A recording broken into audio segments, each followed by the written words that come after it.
Hi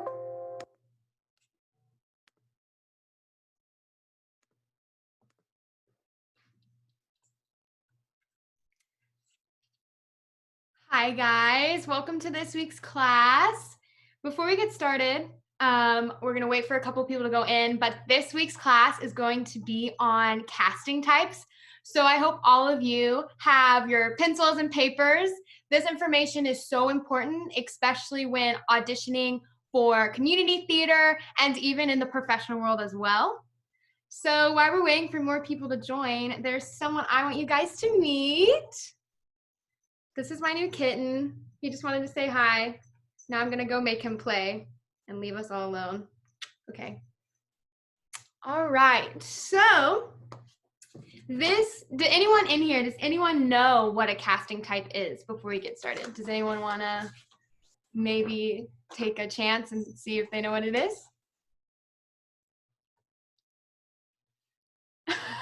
Fair. Okay. So a casting type is a type that's made up from age, appearance, personality traits, and skills. And basically a casting type is everything that goes in with casting. So I actually made a presentation. So let me share my screen. And we will start.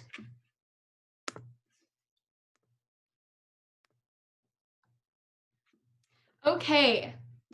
Can everyone see my screen? Because I actually have no idea. You can? Awesome, great. So casting types. What is a casting type? Like I said, a type is usually made up from age, appearance, personality traits, and skills. This is very important because when you audition for shows, you have to know what role best fits you. I've gone into auditions and I've written down, I want to audition for any role. I'm here for everything. But I've also gone into auditions where I've written down, well, I want to be seen as this person or this person. So knowing your casting type can really help you know who to audition for. And casting type is not just physical, it's also vocal. There are vocal casting types that tie in with your physical type. And most composers, if you look at the show, actually write the whole score to fit in the casting type.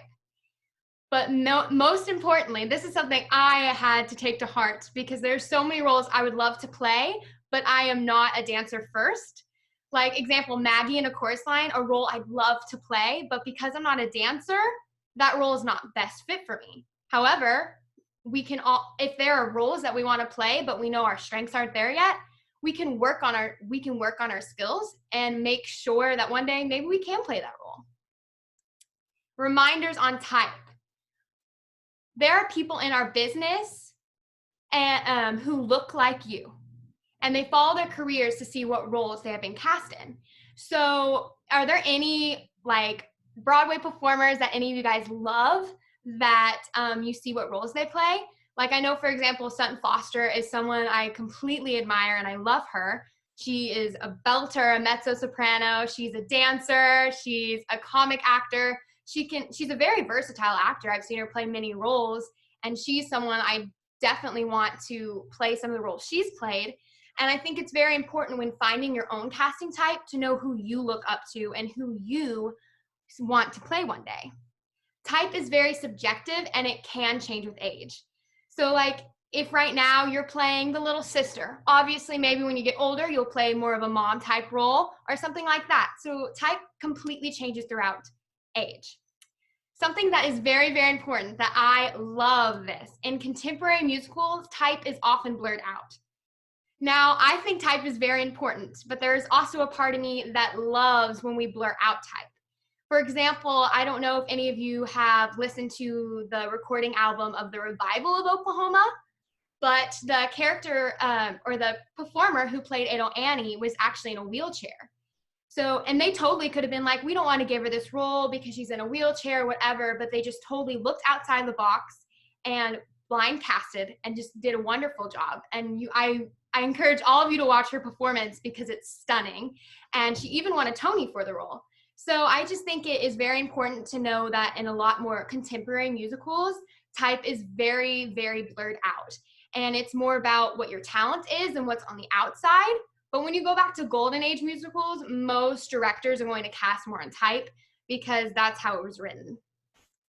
Versatility. Versatility is very, very, very, very important as an actor. We as actors want to be able to play more than one role. We don't always want to audition and play the villain.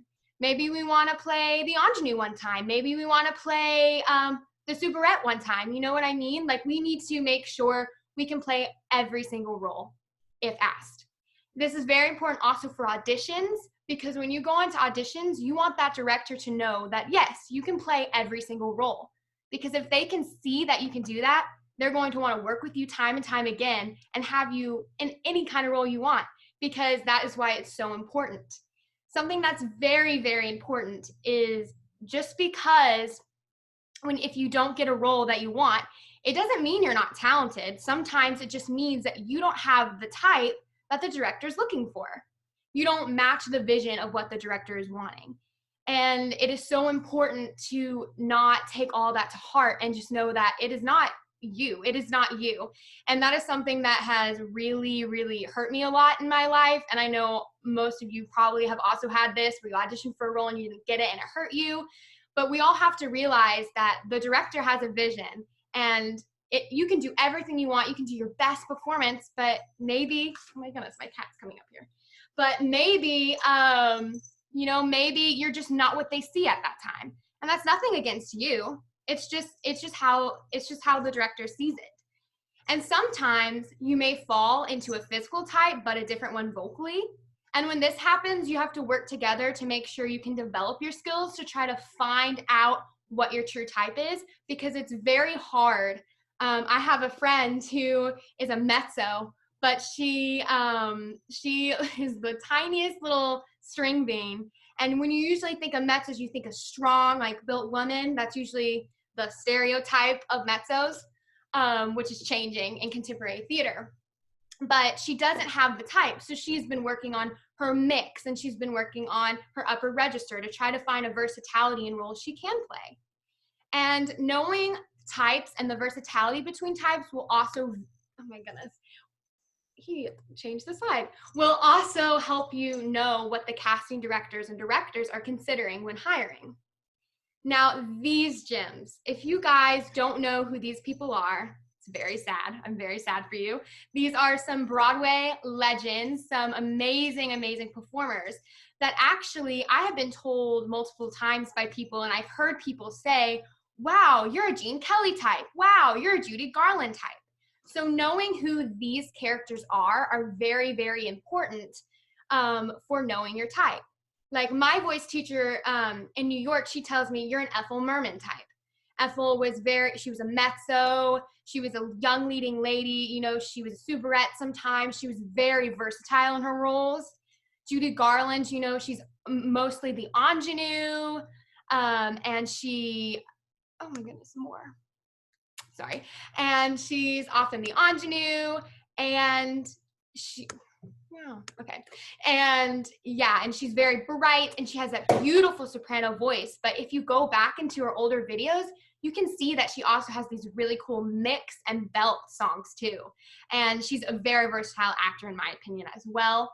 You have the amazing Gene Kelly, who has a voice that literally can make me fall asleep. It's so rich and so beautiful. And you have Mary Martin and Mickey Rooney. Mary Martin played a lot of comical roles. She played Peter Pan. She played Nellie in South Pacific. She played a lot of other roles. And these people are very much the people where people would be like, I don't want to direct a musical unless she's in it. So these are all of your stars from that era, from Golden Age, also pre-Golden Age. And it's very important to know who these icons are so you can help understand who you are as a type. There we go. Now we're going to go into types. So we're going to start with bass. So this is for you, Zach, and all the other men. So bass. So this is a vocal type. And I know, Zach, from choir and also other things like that. But it's very important. And I don't think a lot of people sit and think and be like, oh, I'm a bass, but I can act everything. That's very good. But this is what is considered, what is considered to be a bass are usually your older characters and your villains. and they're very much less used in contemporary writing. I know that a lot of newer stuff, like after 1960, if you look at their material, there's not a lot of songs for basses, which is really sad because I love hearing like a rich bass singer. It's so stunning. But an example is Sweeney from Sweeney Todd. You know, he has that very rich bass sound, but he's your villain. He is older. And I think this is very important when knowing your casting type. Another one is tenor. It's also vocal type. And we have here on our right, Mr. Fierro from Wicked.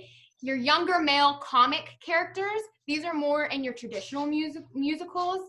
And now it's more like in contemporary musical, if your tenors are more dominant than they were in the Golden Age, which I think is very important. Now you have your baritone or baritenor, which is my favorite voice type for men. It's your more romantic and mature characters, and this is also more in contemporary Golden Age musicals. And an example of this role is Cinderella's Prince in Cinderella. Now, a lyric baritone. Lyric baritones are more rock, pop, opera, like more gritty baritones, which is more in contemporary musicals. And this is Colin in Rent.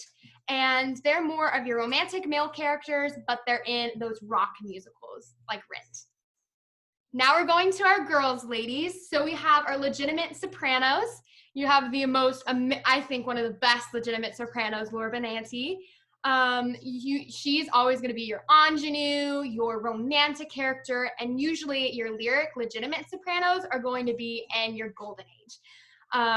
If you guys, side note, but if you haven't listened to the score of She Loves Me, you have to. It's stunning, and there's so many cool parts, and that is a really good show for examples of many casting types. You have mezzos, you have baritones, you even have a bass, you have tenors, you have legitimate sopranos. So if you want a show that can show you all the different casting types, I think She Loves Me is a really, really brilliant show for that. Then you have your pop soprano, which is for your contemporary style thing. And this is what most girls are either pop sopranos or mezzos, but these are your ingenues and romantic characters in contemporary musicals. They're your sopranos that can sing light, like use your soft palate, but you also have like a high belt with strong mixing of soprano. So it's in between. It's like right in between of legitimate soprano and mezzo. It's like right in between. So you're not belting, but you're more mixing. So that, and an example is Ariel from The Little Mermaid. You know how she has that very light, airy sound to her, but she can also carry it out and grow her voice. And I think that's a perfect example. And then you have our Queen Elphaba for your belt or mezzo soprano. And the thing about mezzo sopranos is there's actually two kinds of mezzo sopranos. But for starters, mezzo sopranos are strongly associated with your comic characters or your secondary romantic storylines, but also have to do with leading ladies. A lot of leading ladies are mezzos. There's two different kinds. There's Broadway belt and rock belt. Your Broadway belt is your more Golden Age musicals, your Judy Garland, your Ethel Merman, and other women from those eras. And then your rock belt is going to be things after, so your more contemporary musicals like Wicked, like Next to Normal, shows like that, where it's more, well, but a lot of people like to say skrelting, but healthy skrelting is more in your rock belt.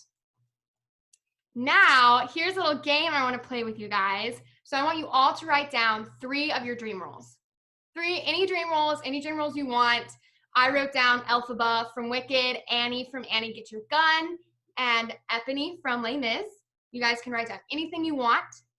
And then after you do that, I want you to write down 3 performers that it's a career you want, or someone has told you you look like them, or you act like them, or you sing like them.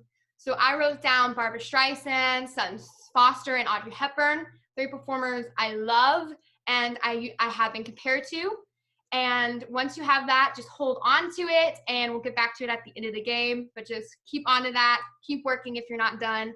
But 3 of your dream roles and 3 performers that you've been told you look like, or that a career you want. why you guys are still collecting your thoughts on those, we're going to go on the names of the types. So number 1, we got your ingenue. So this is going to be your lyric soprano, your legitimate soprano, but also can be a pop soprano as well. They are your very innocent characters. They're gentle, they're sweet, they're often naive. And the juvenile is the male version of this. And an example for this is Sandy from Grease. She has that sweetness about her. She has a pop soprano because she does, my cat just knocked over my flowers. And she has that nice mix at Hopelessly Devoted to You. So she's like a perfect example of a pop soprano ingenue. And then you have a leading lady man type. Something very important about this is this definitely changes with age. So right now, Ella and Brinkley, you'd be more of your young leading ladies, and Jules, you'd be more of just your leading lady.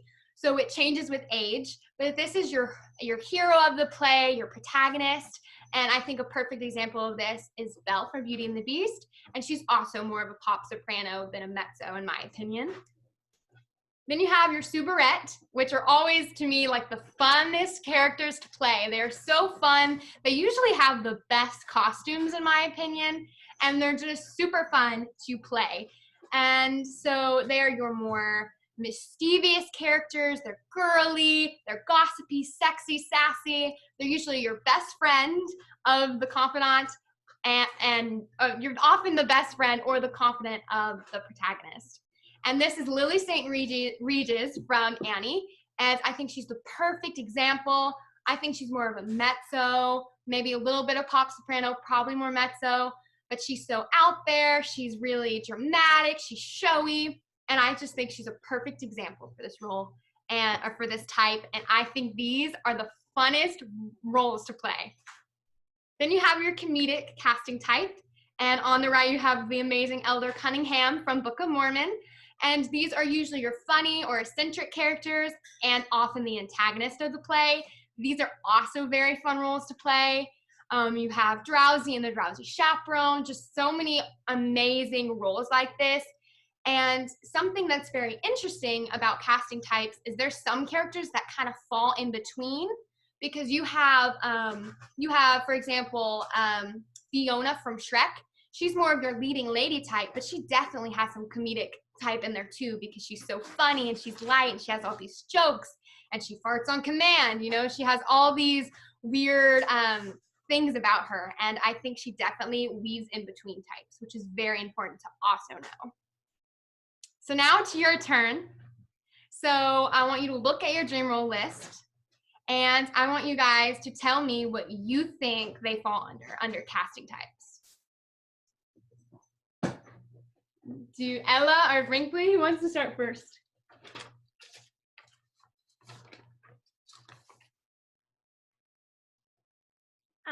Do we just say the roles? Yeah. Okay. My dream roles is Elphaba, Eliza, and Glinda. Perfect. What do you think they fall under? I don't know. Do you have an idea, maybe? Not really. Okay, Elphaba, I feel like she'd be more like a leading lady. She's more of your leading lady, and she's definitely a mezzo. And what was your second one? Eliza. Eliza. Yeah, Eliza, I think she's more of, that's a hard one because she's not the lead of the show, perhaps, but she's definitely not an ingenue. But if I had to place her anywhere, I would place her as a leading lady type because she has the vocals for that. And she also has, she also is, in my opinion, not only the best character of Hamilton, but she is definitely, I feel like she is the hero in a way because she helps Alex through his rough times and everything like that. And Glinda is a character who I think falls in between types because she's definitely your leading lady because those two roles like carry the show. But also they're very much, she has her comic side because she's like the funniest part in that show with her little twirls and her popular and like all things like that. So I think she is a character that like intertwines throughout the types. But yeah. What people did you say? I only had two, but earlier I auditioned for The Wizard of Oz, and a lot of people, when I told them, they're like, "Oh, you look like Judy Garland," and then a lot of people tell me that I look like Belle. I can see both of those. You do look like a young Judy Garland, and definitely Belle too. What do you think? What is your vocal type? Do you know? Well, in choir I sing soprano. Hmm. But sometimes they put me in alto, but mostly soprano. Do you? What roles do you like to play the most? I really like whenever I played like the villain in James and the Giant Peach. Not like she wasn't really like a villain, but she definitely wasn't nice. And that was really nice. I got to be really sassy. So. And I think you are a very versatile actor, Brinkley. I've seen you play like multiple roles, and I think that is so important, especially with the lyric, and also if you want to further this in the future, even in college auditions as well. And I think you are definitely leading lady. I honestly think you can play all roles because I've seen you do it.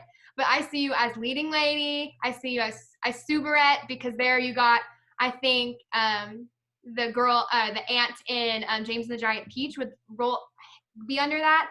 She's very selfish, very vain, very mischievous. So I definitely see you as a leading lady slash Subarette, which is amazing. And yeah, I think that's really great. Ella, your turn. I said that I would like to play Dorothy and Annie. I couldn't think of a third one, so I wasn't super sure. Mm-hmm. Well, do you have an idea of where they fall under? I feel kind of like they're both leading ladies. I think I think yes to an extent, but I think Dorothy has a lot of ingenue qualities to her because she's very innocent, very sweet. So I would and has that pop soprano mix to her voice. So I feel like Dorothy is more of like an ingenue, but I definitely think Annie is a young leading lady because she carries that whole show by herself, and she's definitely the hero of the show and helps everyone. Mm-hmm. I definitely think that. Um, who did you put as your people? I've been told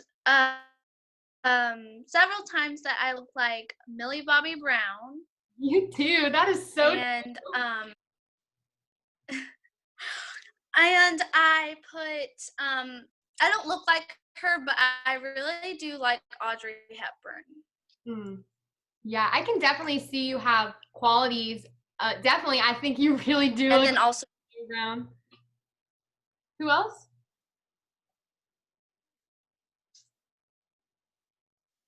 Did you say something? Okay. and then I put Garland, who I like. I think I said also Judy Garland. okay. I agree with all of those. I think you definitely look like Millie Bobby Brown, and now that I'm seeing it, I don't know if I could ever unsee it. And she usually plays your leading lady types, like she's Stranger Things and things like that. But who else did you say? I'm so sorry. Audrey Hepburn. I said Audrey Hepburn and Judy Garland. Yes. Audrey Hepburn, I think, is perfect for you because, like, I've seen you perform multiple times, and I think you have that strength and passion that she had. And like every role that she was in, she like gave 100% to it. And if you ever study Audrey Hepburn, she just has this this grace and like this presence that everyone just wants to get to know her. She's such a versatile actor. And I think that's great for you because I think the same thing with Brinkley. I've seen you play so many roles, which is so important. especially for you guys' ages, because you guys get to play around to see what roles you like to play more, and really get people to know that you can do multiple things. And I think that's amazing. And Judy Garland, I also agree. I've never actually heard you sing, Ella, but based on looks and based on things I've seen you play, I definitely see that ingenue, the innocent, sweet, and I think that is spot on. I do. Y'all did really good at that. I was expecting, because like when I was trying to figure out mine, I was like trying to think, and it's kind of hard thinking about people, you know, like thinking about performers that you are like, because it's just so hard to, because if we're honest, as performers, there's parts of us in a lot of different performers, because we take what we see, we take bits and pieces from people and kind of piece it all together. And I just think that y'all did an amazing job at that. I don't know if Jules, you want to play, but if you do, I would love to hear what you think. She's probably like, I do not want to play. But do any of you guys have any questions about casting types? Like the importance behind it? Like, do you guys see how like this can really help you guys with future auditions and things like that?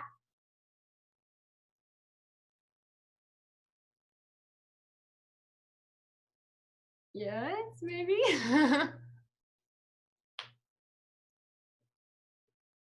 Because that is the end of the PowerPoint. And then I was just wanting to see if you guys had any questions about it. I know for like me, I never really gave like a lot of consideration into casting types until like high school, because I had never been told anything about it. Like I like was always, I loved playing different roles. I loved playing like the funny character. I loved playing the ingenue. I loved playing the superette character. And no one ever really told me anything about casting types. So I really had no idea anything that went in depth in them. I kind of was just like, oh, she's funny. She's innocent. I never really knew the names or anything until my senior year of high school, really, when I was looking into colleges to audition for. And I was actually taking private lessons from Michael Mahoney, and I even took some from Jules as well.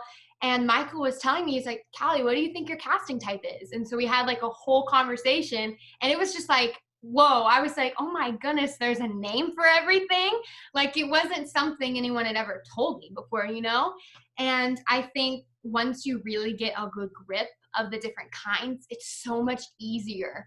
Like when I walk into auditions now, I'm like, okay, like I'm going to write down I want to audition for this role or this role, because I know that I have the vocal type for it, and I know that I can act that. And I don't think without knowing this, I'd be as confident in that situation, because it's so important about knowing who you're auditioning for, what you're auditioning for. So that's basically all I have to say about casting types.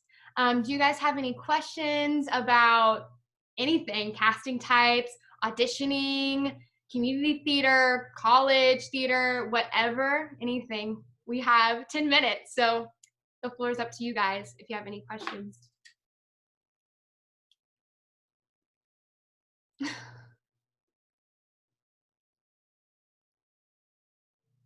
No, I'm assuming that's a no.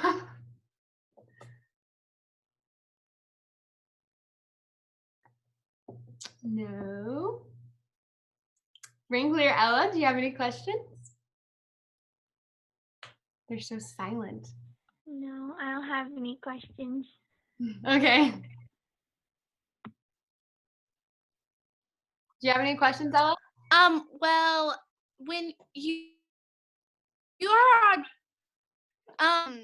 well, I was kind of wondering, when you're auditioning for like colleges and things like that, do you, for like theater, do you always have to sing for an audition, or just like speaking?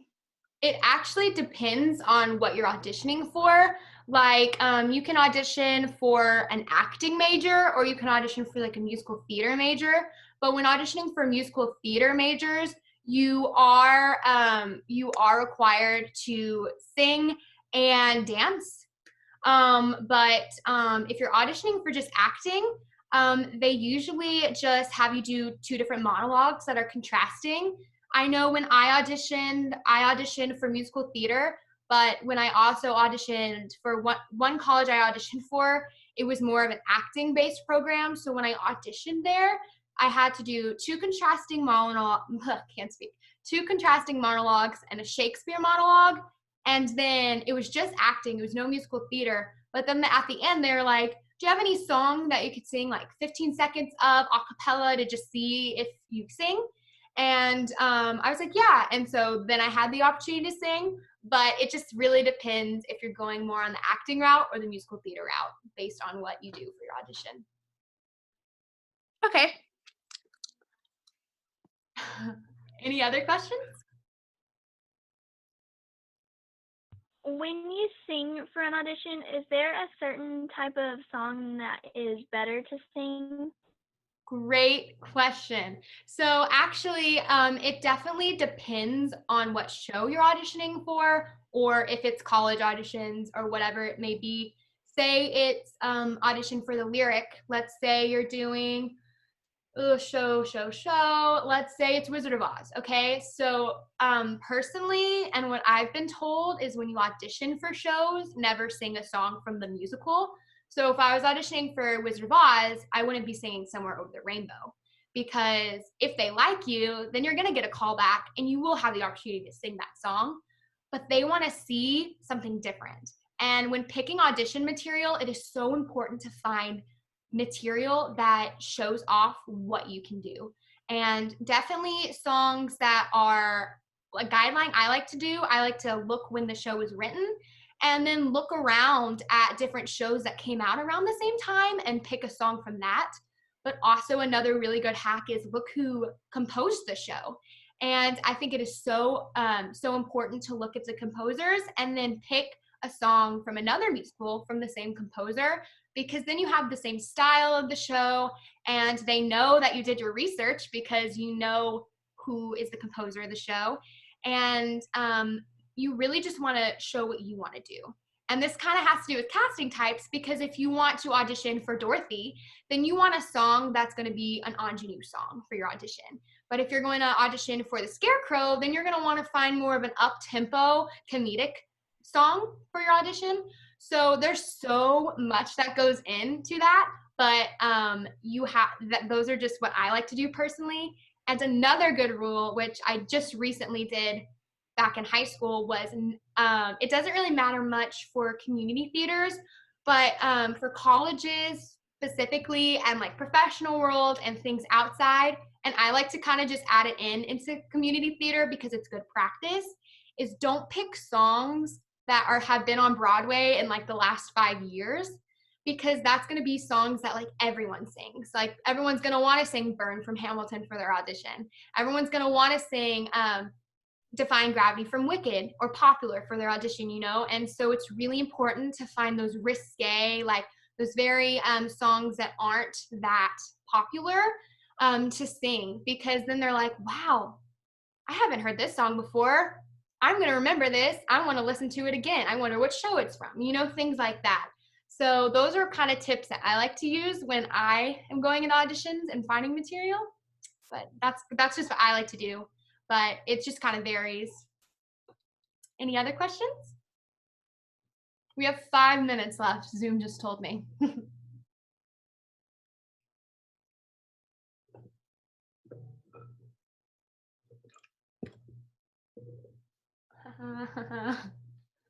Awkward silence.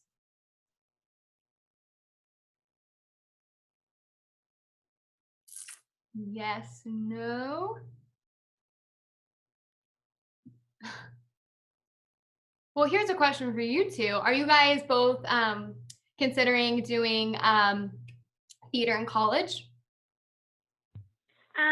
I definitely am, because in March I went to SWACTA, and it was like very eye-opening, and after that I definitely considered it. Like I used to think it was just a hobby, but now I'm definitely considering it.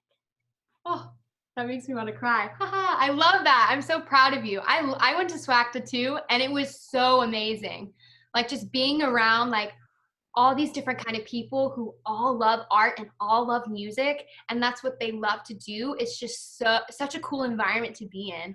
And I definitely believe in you, Brinkley, and I really, really hope that you decide to go to college for theater. What about you, Ella?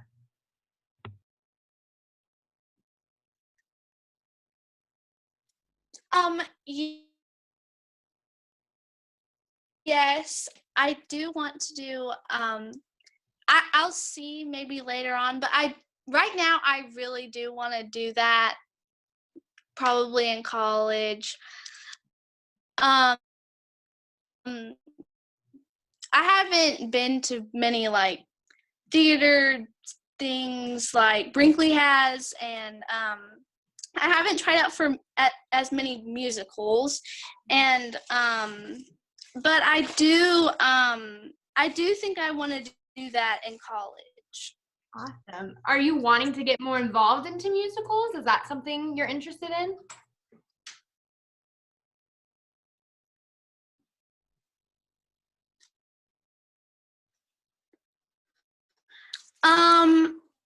I do want to get better at like singing and dancing because I'm not